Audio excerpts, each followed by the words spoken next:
enem say Cape Coast for car ekono obi betem ase daachi Cape Coast for car na ekono say omukonya tie problem okay no mu gina ho ye no ene yese ne nsore man e betwam look at what that evil man is putting to people's ears in people's mind and their ears and their heart omu say bass na APC bass na no nsore man begin to fight Jesus wow. APC members no I tell you na driver Jimmy for no so a wa Jimmy na otwisa akwase ampanyi no bass na ko Cape Coast no so agina na mo exchange words oh wow on the creative future ti dia asem na fa me ho a okan hye sa ho nkwase afo nsore ma trim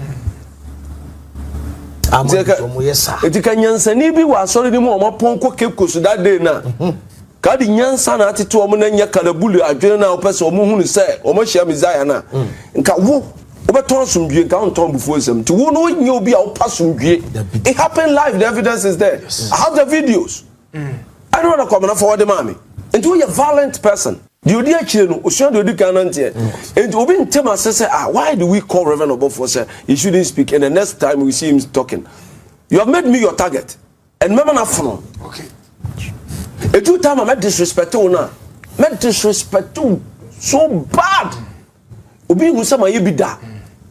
And tell that your foolish wife to advise you not to discuss me in any of your meetings. And yes, sir, that your foolish wife will regret ever marrying you. Okay.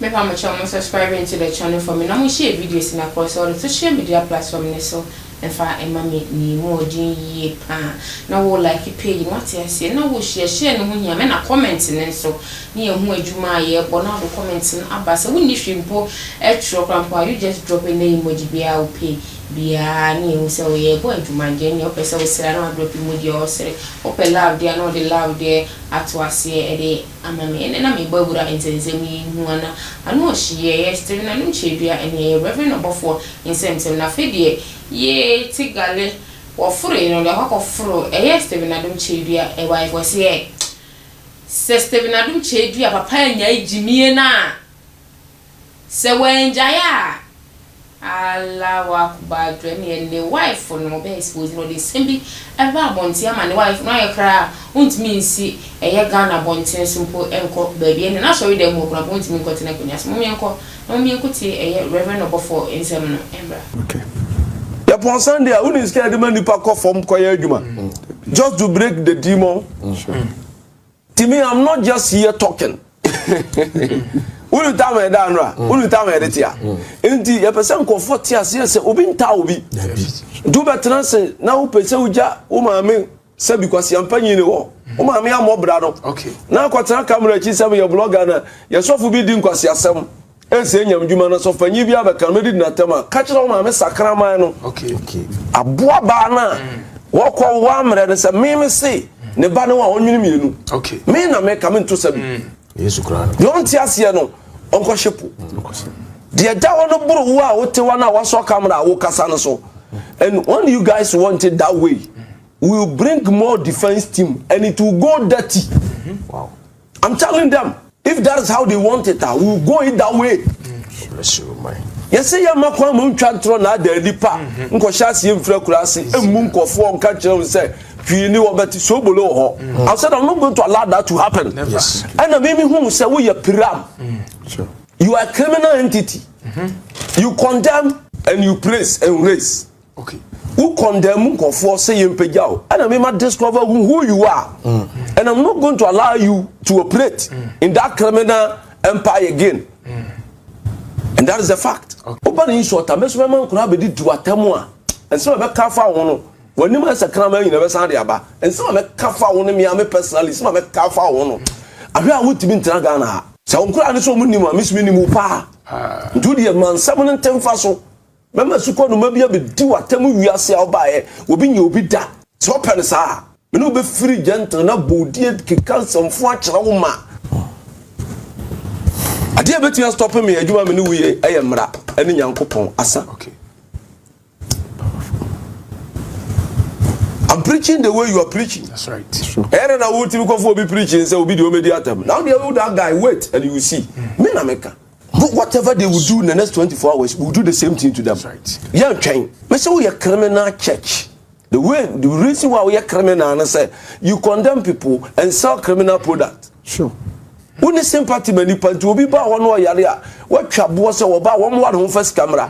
It is so the what no. Oh, your package here, you do condemn for. We are to bottom ni kese pa preko. We do not have the capacity to condemn anybody. Because we need sympathy many pa we are criminal. And I mean it. Yes. As far as now see say we are now what movement account and into what to me say who preach it here suffer. A cassette suffer cassette title. No we are kalabuli. Correct. I listen to me. Who pa hu na enya. E did there be a show treasure. And then you want to say what kwatra Nigeria asua smartness. Who ba na yeso ya wa ha yeso smart na ya bo degree. And you nyina dey na dey agu o. Kristo nti. So obi so ya bad wa so dem wo no atena poso a na e fe repeater onya bad nche po. On kai say we old saw. So ne kura carpenter ni original carpenter du ahun wo table so no anu nya chincha de da so me le pa table na ebim no me de bre no etibu nya potenti tia break na say na me can I mean it do ni bibia ni say me so asem mu nche bibia ni wo awanya asakokora eye me yada cause you are closer to your retire. That's right. Sure. I'm still young guy. Yeah. Look at the near man my any age aye pulufa ajibrabo mo japade to nche hwe impata me wo boys youth young girls adwunim akokora bodwe sese osayale onse bida matuni challenge opome enfa yale mesi efie fufuru no osayale na nsa no en kef osayale da oso osayale wow na obi ba ho na video no before I say we did during never. Okay, sure. Okay. Small key before and after there for during process. Okay. A broko ni kanika mu a e ba before na e bro e process ni hu it bring the process. Okay. During time na mu ye healing there have be duro hodo ani ya sha manipa Powerful. Who sunsun ni sayale Powerful. Wow. We see wo so wasayale e mate onyame ne bo haban wa hunyansa Wow. and our herbalist and our doctors here some kasa sanda da say won sayale da Okay.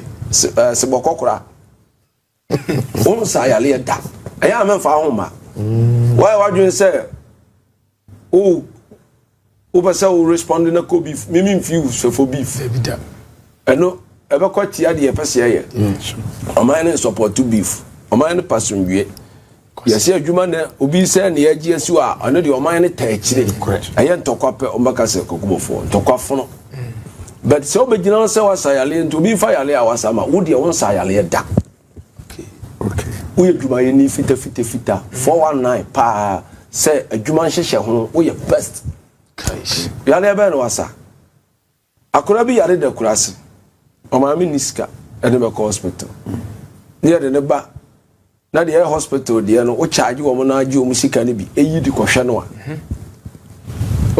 obi cut me wo no da so ti asori fie o ba yi so koda hotel Sure. wow to no get kro na ba obetimi akọwe no soro Sure.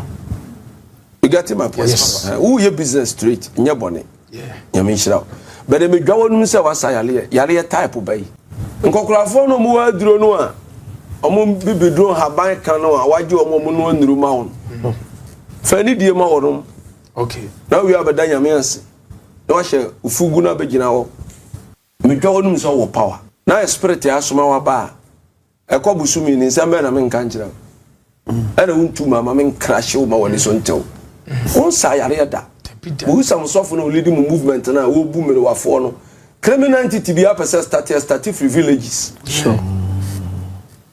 Okay. Ha Papa obi aju. o start villages tina na no ka sa afi no obeba cities. Okay. Wo hunu say ya start abraba ya di free ya free krom ni afa station ka dia kokurase na se kufre kurase ni Africa abaku na oba krom ka na ko paken Wow. enti o ye dwuma ye ni Nti okofa kire ofo nti won say numbers na ba then you rush and go enjoy. Tina feel na TikTok ni Facebook na be hia no. Wow. Nti aba show yourself. But me abuli pa mo on sa yare da. No mom so ba obo so wan to mo no so wai. Se nyeli pe ko konfano chi nyina na nyankwa. Nti omo no so ba no mo ho anto mo some of us no. Eya me make kan se bi nchira yen. Okay. Me am not somebody me wo kan some ato na wade chira me de menka. Pussy before and after. I need the during. Powerful. Yes. The process. See I do be ko theater I catch now. Yes, operation e koso. E be 2 hours. Doctor papa utimi ka se be gina ho. It during a healing no don't know more time. The oba enso na want on no way. Bring it to me, let me see. Wo de also bia de obi ya waga na nye. Akokora sebo. Onkwa na de eye. Apumpu na pu. Wo na de eye yate. Na ta de na de sa yare no pa abo ana. Enye sunsum na de yare na ye no. Wo sunsun wo spirit. Nti de na de pam ye. Wo ye den. Wow. There's no devil power fighting against somebody. I will heal it. But some to me no ekutia will be our son yale. Okay. Am I talking to people that they are wise? Yes. Yes, daddy. But some to me be anywhere. There be. Dear Sukra no faso ni su no be. Sure. Osura anto bon sama meto asase is. You know the ntia wo ya adwuma. Yo. Okay. Do so be a clinic there. No community of health. Okay. No kwaje licenses. But the abesha church na chi. And a woman bibiduro ehwe nipa. Na mu teach health. Our program so kanya bad church there. But you enlighten people for them to understand so obakura betu am na duro. I listen to what I'm saying. Yes, and the wunye will be a power say with the healing because kania so to sum the sumuno kania na konka. And you are saying there's no kingdom of darkness that they supersede anything. Okay. And would the healing now sa will be ali. Eyen kokrafo na we bibiduro. So butonlo enu bina wotre kwa hoda. Enti mu nuro na mu koje be hata no be yam no. Omo ye na waye ya che omo mu nyeye no. Enje adwuma be pai. Ese me ba so no. Na me ba no say I know what I'm talking about. So anya sa agimi na e be tena ni so. On sa yare ya da. Woni ba bia yare sa ni hwe. Okay. Obu o hia antibiotics. Onya bi num na ne yare ya kese. Chire sikani ba ko okroma wasare yare fa no be chire meja akasa. Powerful. Powerful. Show me.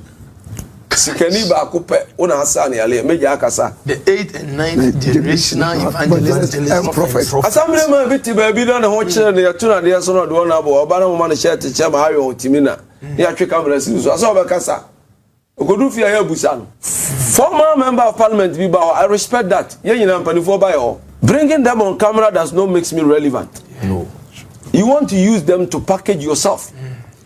And all of them, they have ears. They listen to what I'm saying. That's right. Don't let your message be attacked for you to be relevant. You go back to churches. So when you send him the wokan, then Omaya, Nipa and Kwa Soro Dos. Yeah, Kwa Soro Sono. A Nipa Bina, I check it. Sure. Traditional churches were now by. Then I'll cast over to actually move 3, no offer. 4 no offer 3, no Jawan. Kotani Nyameswampe. What in your menida? I be drawn now almost 1 month. Namimiti, I'll be drawing Numbida. Because said you see pro one when he briscano, on 1 minute. And I'm preserving ye. And I'm we had no go ubu amukasia. It won't shut down your beam for say what been said the no general said here. Umotiano banner, Unanamu Motiana also no banner. We are chai in a one.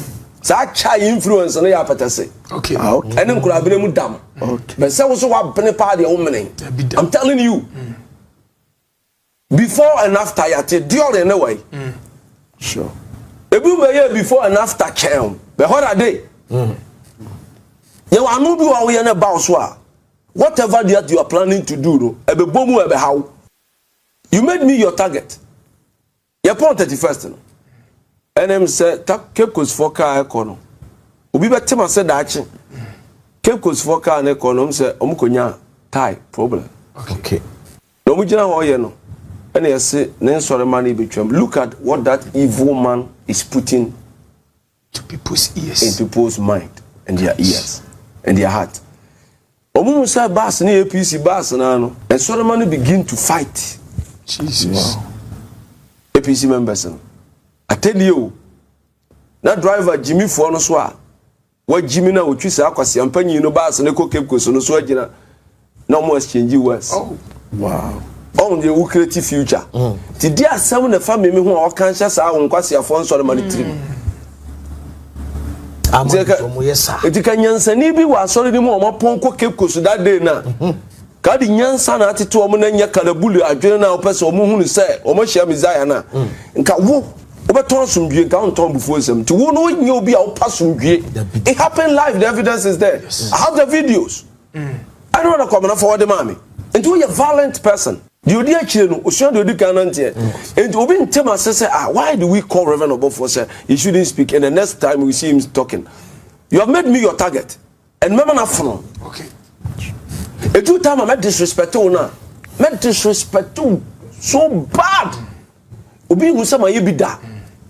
And tell that your foolish wife to advise you not to discuss me in any of your meetings. And yes, sir, that your foolish wife will regret ever marrying you. Okay.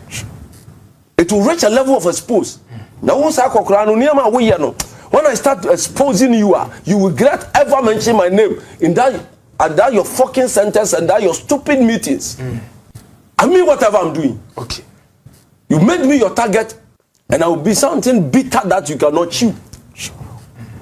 Who creating tokwa? Say sorry man, sorry maka shia.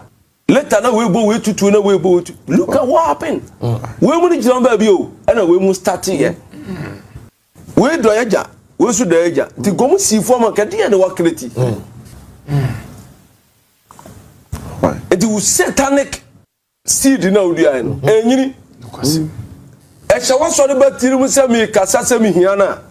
Because of your teachings and your evilic messages, I don't need any of them. That's right.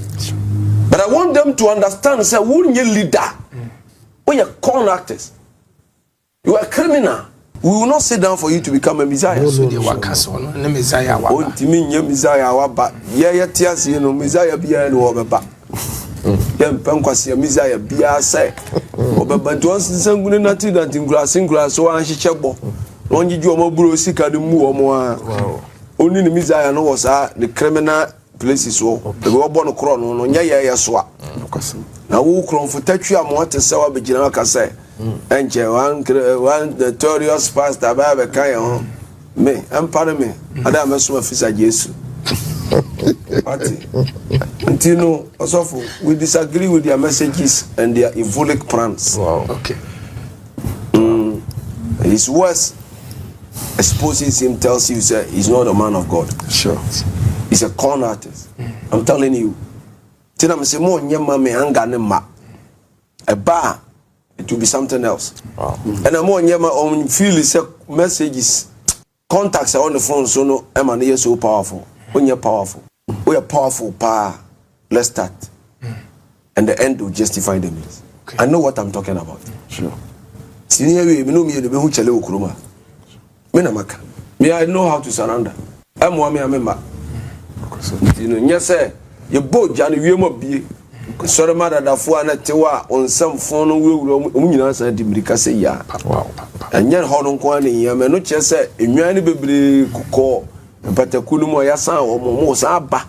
Me san e Maria sa fa na nyina akwa abaso nko biem e live di ka see we say attention TV so ba mo chom subscribe to the channel for me na mo share videos no across all social media platforms so en fa e ma me san pam cho number bi e da ase number no bibia wo fam bia ha wo de efre se wa kosem bibia wa komu e wa brabom e bia na bibia wo fiti enye ho e na wo be na mo aduru se ne uti wo fam pa bi abrabo ne bi ko wani e te se amekontu pese wo hie na obia hu se ene ne pinti asase e na wo kwa twa se wo fa bibi mu ansa na wo de aduru be bi na pese wo ka wa kosem afa number no na e friend and painful e bejo so no mo no akasa ni e bojo adwuma fo na wo ye e na apese wo hunde wuru so number no na e dash screen na se no peke number na wo from no e bedi enkomo kakra bi e na e bejo attention TV so de ni e da phone sa down flat ye nyo bebre ye jo kakra bi na wo adwuma no de no e be make sure say wo adwuma no se betum pon akọ any maybe I'm sure subscribe to channel one now we share videos na across the social media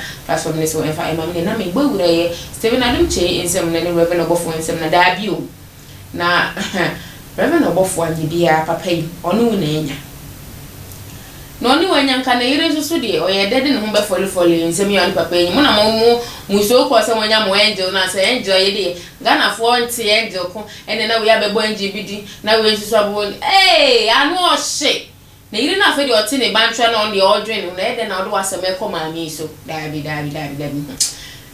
Reverend Obofour we die Ghana for someone no nya adwen so woni Steven Adom Kyei Duah na enya ene no kan na so aka ne no ehun se dabi we die ne we heavy we die ne musu we suru die na emufu dabi ma me ne die Ghana for se kona sanso ebra bi makra mo da se ne exambe share wa Tvgh.